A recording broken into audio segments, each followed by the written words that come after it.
nagtatanong, kamusta na si dating Pangulong Rodrigo Duterte? Sinasabi ko sa inyo, hindi niyo pa siya nakita na ganito kapayat. Sa mga maalala ninyo sa kanya, mga panahon na naging mayor siya, na naging vice mayor siya, na naging congressman siya, at naging president ng ating bansa. Bakit ba pumayat? Dahil unang-una, hirap siya sa kanyang kalagayan. Hindi naman kasi siya marunong ng gawaing pambahay. Hindi niya magawa yon dahil lahat yon ay ginagawa para sa kanya. Simula nang siya ay pinanganak. Simula sa nanay niya, papunta sa girlfriend niya, papunta sa asawa niya, papunta sa girlfriend niya balik. Nasaan na ba si Maharlika? Ito si Maharlika, meron siyang content sa away ng mga girlfriend no? Yes, ma'am. Sabi ko nga doon sa kasamahan ko, sabi ko, alam mo, talino talaga to si President Duterte. Hindi siya nag-asawa ulit. Nung sila ay naghiwalay ng nanay ko, hindi na siya nag-asawa ulit. And therefore, ngayon, wala sa kanila ang makapagsabi na siya ang pwedeng magmamay-ari kay dating Pangulong Rodrigo Duterte. Dahil lahat sila ay pare-parehong girlfriend lang. Kaya mga lalaki, kapag kayo ay pinalaya ng asawa ninyo, huwag na po kayo mag-asawa ulit.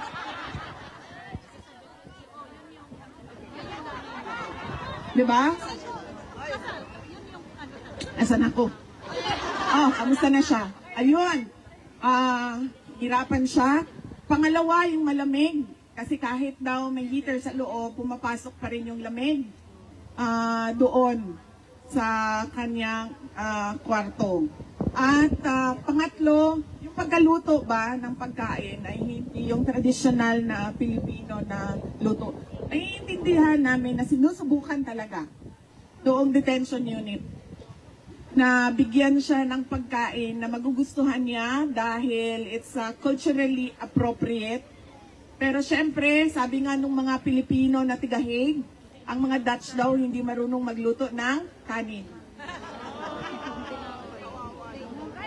Oo. Hindi daw sila. Pero nagpapasalamat kami.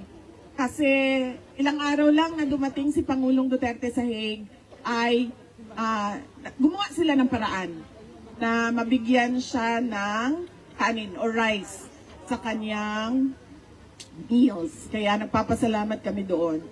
And syempre, yung lungkot niya na wala siya. Yes, ma'am, isa din yon yung lungkot niya sa walang girlfriend. Pero may just say, ma'am, no? Kasi magaganda yung mga lawyers niya. Yung isa is a Singaporean Spanish.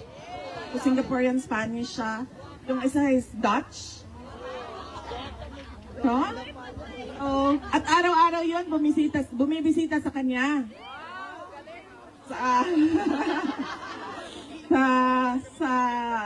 detention. So every morning meron siyang lawyers conference at masaya ako dahil yun na nga ang problema ko, sir. Makaligawan ba? Matinik pa naman yon si PRD. So, baka pero sinabihan na namin sila. Winarningan ko. Ma'am, sabi ko, wag talaga kayo magpadala sa pambobola niyan, ha? May just say na ang Pilipino na lalaki, mambobola talaga yan sila. Kaya, sinabihan ko na yung mga abogado, sir, kasi nakita ko na yung maganda maganda talaga. Sabi ko, huwag kayong magpadala sa sa mga Pilipino na lalaki. Dahil gagawin nila ang lahat na masuko mo ang bataan. Pero pag nasa kanila na ang bataan, ma'am, anong nangyayari? Pumupunta sa Palawan. Punta sa Siargao. Pupunta sa Siargao.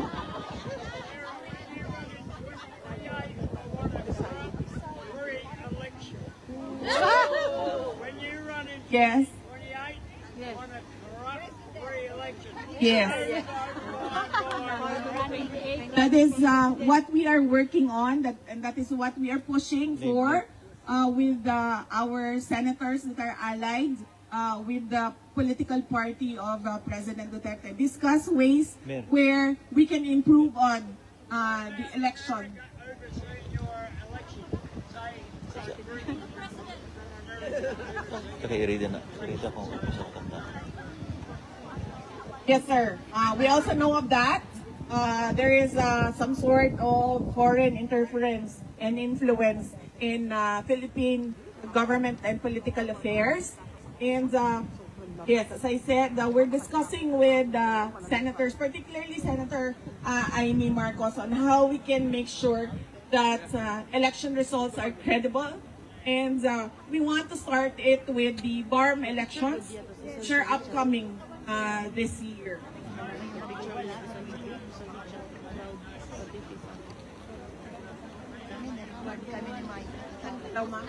Daw ma'am, di ko kadungog ma'am. Yes, election. BARM.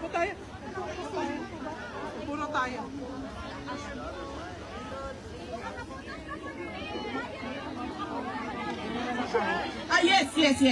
Yes. Filipinos living abroad can do overseas absentee voting through the Philippine Embassy.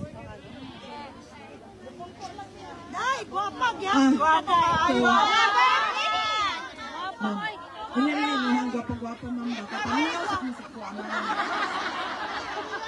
ako binhi para magkuan ba magtrabaho. Wala na yung gwapo-gwapa. But you know, may I just say, kagwapo ang skin ang bugnaw.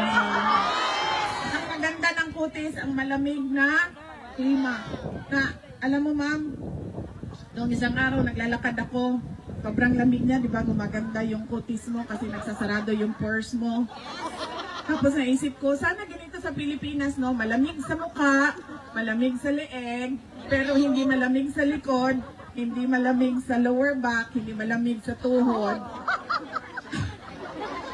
Di ba ma'am? Dito lang yung lamig ba? Sa Pilipinas, dyan lang.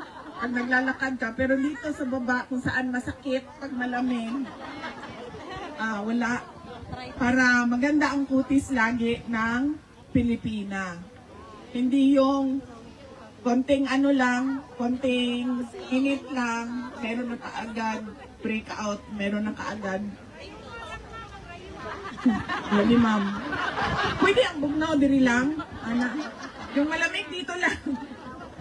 Dito, dyan malamig. Pero dito sa baba, wala nang lamig.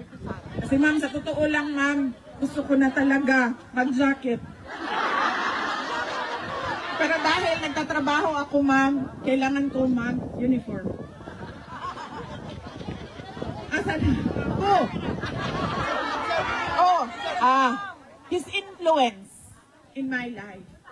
Unang-una, education. You know, when we talk about tiger moms, Asian tiger moms, where they demand academic excellence from their children. In my family, it was a tiger dad, not a tiger mom.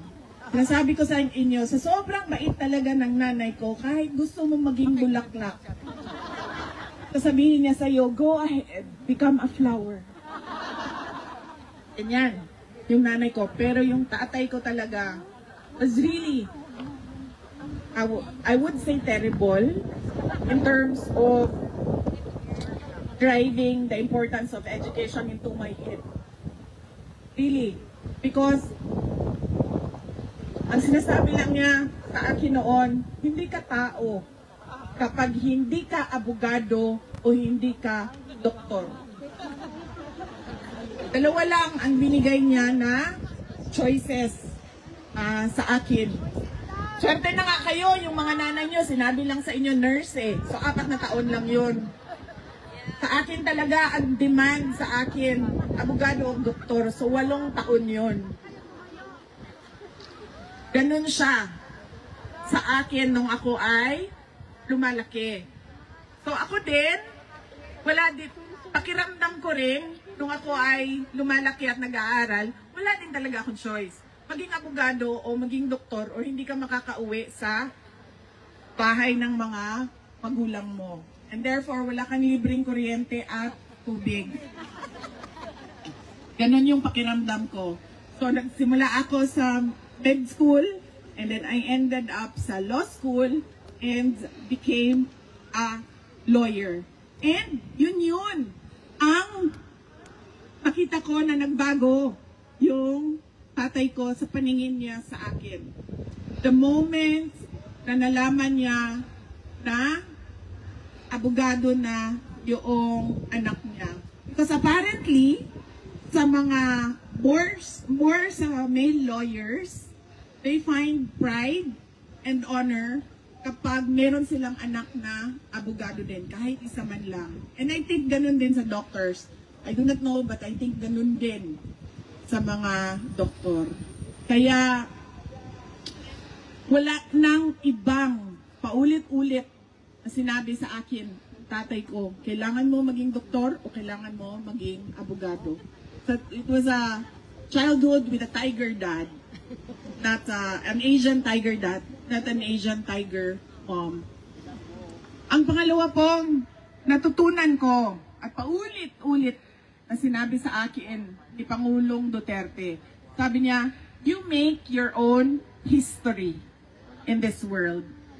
So therefore, sa lahat ng desisyon mo, ay hindi ka pwede magturo ng ibang tao sa mga maling nagawa mo sa buhay mo.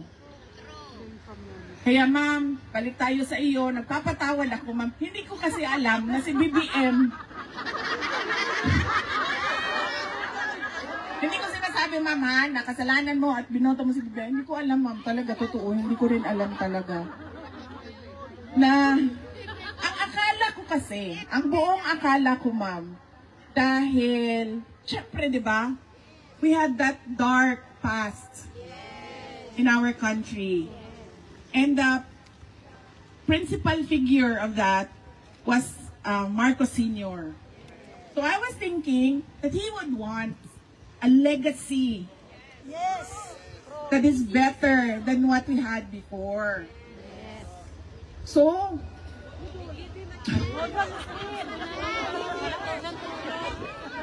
unfortunately, I did not vet properly my running mate, ma'am. But you know, I'm sure you have doubts about the Marcos already. But you know, ma'am, Senator Amy Marcos is a different individual altogether. And she was the one who was my friend, who is my friend since 2012. BBM I met in 2015.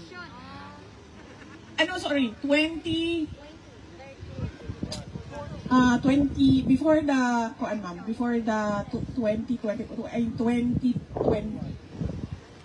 Yes, ma'am, 2020. BBM I met in 2020 when they visited Davao City. So, yes.